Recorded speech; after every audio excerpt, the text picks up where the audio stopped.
अगर आप भी चाहते हैं कि पूजा फिल्म्स का ऑडियो वीडियो सबसे पहले आप तक पहुंचे, तो लाल बटन को दबाकर चैनल को सब्सक्राइब करें और साथ में बेल आइकन को दबाना ना भूलें।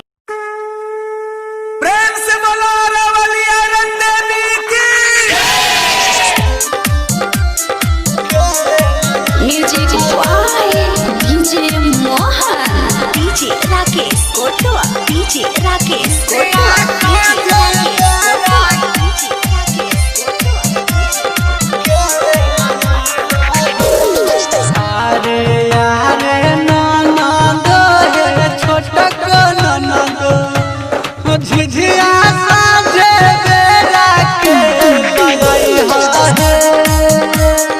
अरे यारे ननद हे छोटक ननद झिझिया साझे बेरा के लई हे।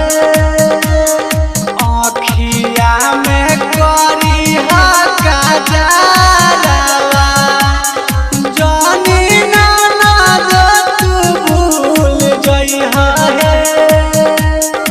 अरे यारे ननद हे छोटक ननद झिझिया साझे बेरा के लइहा हे।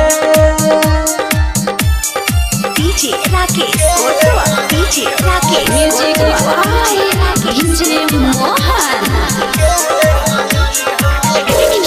दस बिना डोइनी के चलेला पहाड़वा गौआ में गई हला गाई के काजरवा।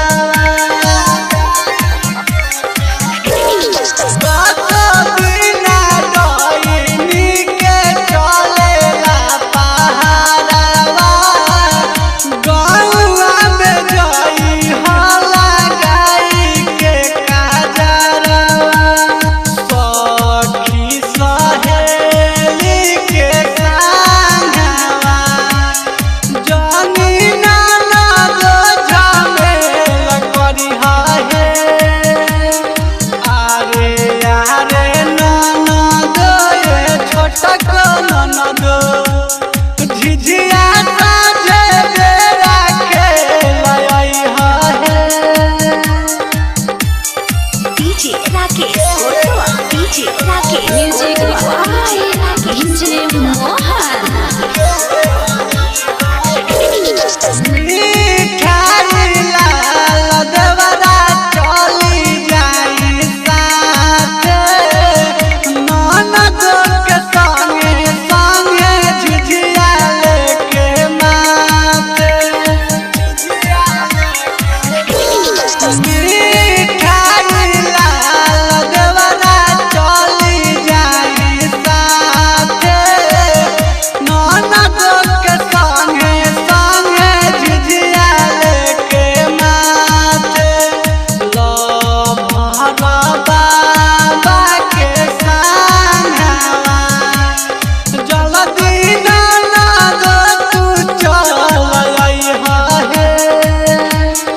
आँखिया में करी काजलवा